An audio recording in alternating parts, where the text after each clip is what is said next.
इस वक्त एक इंतहाई तशवीशनाक और इंतहाई परेशान कुन डेवलपमेंट पाकिस्तान के दारुल हुकूमत इस्लामाबाद से पूरी कौम को हिलाकर रख चुकी है। पाकिस्तान से एक बड़ी खबर आ रही है। पाकिस्तान में इस्लामाबाद में बड़ा धमाका हुआ। बलोच लिबरेशन आर्मी ने उनकी स्पीच के बाद एक बहुत बड़ा एक्शन किया बीएलए ने, और कहते हैं कि पाकिस्तान के 45 फौजियों को एक बार में फड़का दिया। इस्लामाबाद के ऊपर बुज़दिलों ने हमला किया और एक इमाम बारगाह को टारगेट किया गया है। टारगेट इमाम बारगाह करना आसान है, इसलिए उसको टारगेट किया गया। यानी शाहिदीन के मुताबिक एक हमला आवर इमाम बारगाह में दाखिल हुआ। जब उसे रोकने की कोशिश की तो उसने फायरिंग कर दी। जवाबी फायरिंग होती है और वो अपने आप को धमाके से उड़ा लेता है। मुझे लगता है अजीत डोभाल जी पूरा अपना काम वो बड़ी खूबसूरती से वो पाकिस्तान के अंदर कर रहे हैं।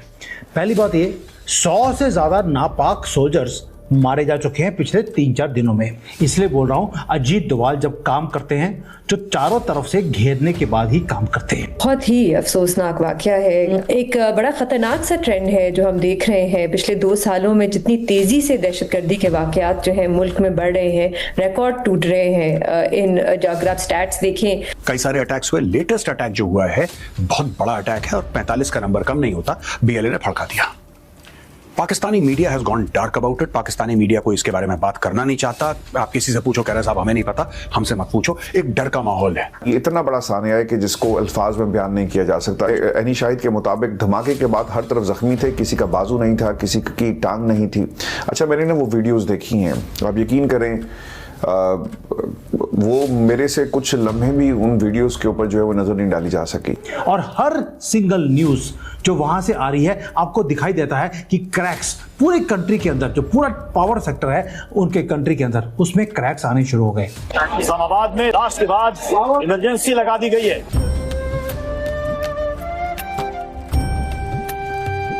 जय हिंद दोस्तों, एमडीएम न्यूज़ एचडी चैनल में आपका स्वागत है। दोस्तों, इस्लामाबाद में इमरजेंसी।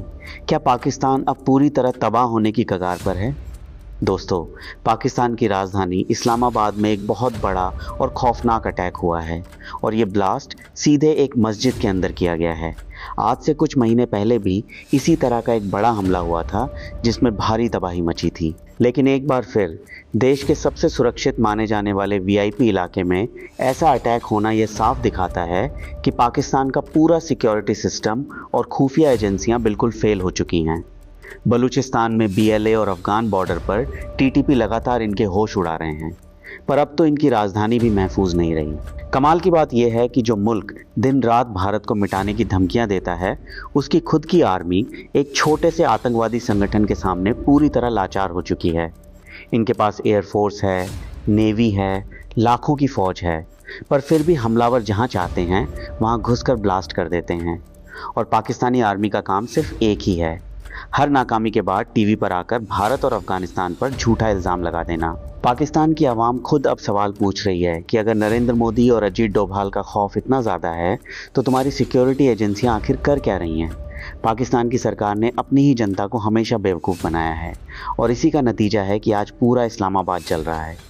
क्या पाकिस्तान अब पूरी तरह गृहयुद्ध की ओर बढ़ रहा है? अपनी राय आप कमेंट करके ज़रूर बताएं। चलिए आइए देखते हैं पाकिस्तानी मीडिया का रिएक्शन। और वीडियो शुरू करने से पहले आपसे रिक्वेस्ट है, वीडियो को लाइक करें, चैनल को सब्सक्राइब करें और बेल आइकन को दबाना न भूलें। जय हिंद।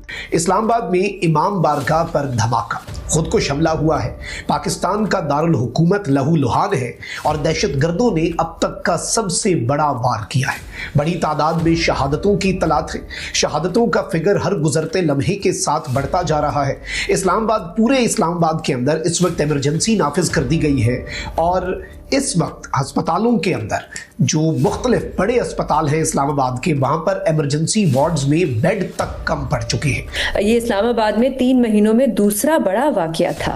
तो ये सिर्फ सिक्योरिटी फोर्सेस नहीं, ये तो सिविलियंस हैं जिनको टारगेट किया जा रहा था। इंटरनली हम क्या कर रहे हैं कि बहुत जरूरी है कि मीडिया पे कोई पाबंदी ना हो, इस पे खुल के डिबेट हो, इस पे बात हो, नेशनल असेंबली में इस पे बात हो और फिर जाके इंटरनल सिक्योरिटी जो हमारे इश्यूज हैं उन पे खुले खुल के बात होनी चाहिए, बिकॉज बहुत ही खतरनाक ट्रेंड है जो हम देख रहे हैं। बट साहब, जो मामला बलूचिस्तान का है और केपीके का है, वहां पर अगर देखा जाए तो जो पाक अफगान बॉर्डर है वहां पर इस वक्त रॉ और मोसाद वो बिल्कुल एक्टिव है, और बीएलए जिसको फितनतुल हिंदुस्तान कहते हैं, और हिंदुस्तान की मुकम्मल उसको फंडिंग भी हासिल है और वहां पर तरबियत भी हासिल है। आप अगर देखें जो बलूचिस्तान का जो अफगानिस्तान का सूबा नमरोज है, वहां से वहां इनको ट्रेनिंग दी जाती है, और वहां जो सफारत खाने हैं, जो कौंसल खाने बने हुए हैं भारत के, वो कौंसल खाने सफारत खाने नहीं है, वो ट्रेनिंग सेंटर है, दहशत गर्दी के वो जो है वो अड्डे हैं। इसके बाद जो बुलान की पहाड़ियां हैं वहां पर इनके ठिकाने। व्हाट्सएप जो मोसाद है वो बलूचिस्तान के रास्ते ईरान में दाखिल होना चाहती है, बलूचिस्तान के रास्ते ईरान को जो है डिस्टर्ब करना चाहती है। जिस तरह आप जानती हैं कि वज़ीर आज़म मोदी ने वादा किया था कि ऑपरेशन सिंदूर अभी जारी है, तकरीबन 3 गुना उन्होंने अपनी फंडिंग में इजाफा कर दिया है दहशतगर्द तंजीमों के लिए। तो इस वक्त बेसिकली पाकिस्तान जो है वो पाकिस्तान, भारत, तालिबान और किसी हद तक इसराइल, इन तीनों के निशाने पे है। और सिर्फ जो स्पॉन्सरशिप और सपोर्ट है भारत की वो बीएलए और टीटीपी तक महदूद नहीं रही है। और जिस तरह के अभी सामने आया है, दाइश के साथ भी जो है उनके ताने बाने बड़े गहरे हैं, और उसके 2 सबूत हैं। पिछले साल की आपको अक़वाम मुत्तहिदा की रिपोर्ट भी याद है, जिसमें उन्होंने वाज़ेह तौर पे कहा था कि दाइश जो है वो काफ़ी गहराई में पंजे गाड़ चुकी है। अजीत डोवल साहब शाम भी जाते रहे हैं और दाइश के साथ राब्ते में रहे हैं। तो बुनियादी तौर पे भारत जो है डेस्परेट है पाकिस्तान को डिस्टेबलाइज करने के लिए। उसके लिए चाहे दाइश हो, बीएलए हो, टीटीपी हो, वो सरतोड़ कोशिश कर रहे हैं उनको मुकम्मल सपोर्ट। बिल्कुल अफगान चैनल का एक क्लिप आज वायरल है जिसमें कमांडर अब्दुल हमीद खुरासानी वो ये फरमा रहे हैं कि अगर बड़े मौलवी साहब इजाज़त दें तो हम 24 घंटे के अंदर पाकिस्तान फतह कर सकते हैं। 24 घंटे के अंदर, यानी अगर वो इजाज़त दे देते बड़े मौलवी साहब तो इस वक्त पाकिस्तान के जहाँ जहाँ पे पाकिस्तान का परचम लहरा रहा है वहाँ तालिबान का परचम लहरा रहा होता। इसको अंग्रेज़ी में कहते हैं पैरानोया, जैसे भी ज़्यादा बेहतर लफ्ज़ है पैरानॉइड स्किज़ोफ्रेनिया, उर्दू में इसको कहते हैं खबत अज़मत। ये एक अजीबो गरीब खबत अज़मत है अफ़गानों में कि वो 18वीं सदी से बाहर निकलने को ही तैयार नहीं है। जो इलाके की जोग्राफियाई सूरत हाल है उसको देखने को तैयार नहीं है, जो अपने लॉन्ग टर्म इंटरेस्ट हैं, जो अपने अवाम के इंटरेस्ट हैं उसको देखने को तैयार नहीं है।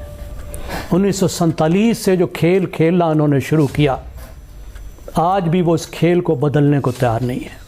और वो चाहते हैं कि टीटीपी जैसी तंजीमों के ज़रिए पहले तो वो फाटा को काबू करें, फाटा के इलाकों को रिवर्स कराएं, वहाँ से फ़ौज को निकलवाएं, फिर आहिस्ता आहिस्ता पूरे पाकिस्तान में आएँ, और हथियार है उनका दहशतगर्दी। अब पाकिस्तान ने पिछले 5 साल में जो पॉसिबल हो सकता था, देखिए 2 ही चीज़ें होती हैं ना, या कैरेट होती है या स्टिक होती है, तो पाकिस्तान ने दोनों को पूरी तरह कंज्यूम किया। पहले 2 साल तो सिर्फ गाजरें खिलाई और शहद में भिगो के खिलाई, फिर भी दौलतियाँ मारी इन्होंने। अगर आपको वीडियो पसंद आए तो चैनल को सब्सक्राइब करें और बेल आइकन को जरूर दबाएं ताकि आपको ऐसे ही लेटेस्ट वीडियो की नोटिफिकेशन मिलती रहे। Thank you for watching. मैं हूं विवेक, मिलते हैं नेक्स्ट वीडियो में। Stay updated and stay safe.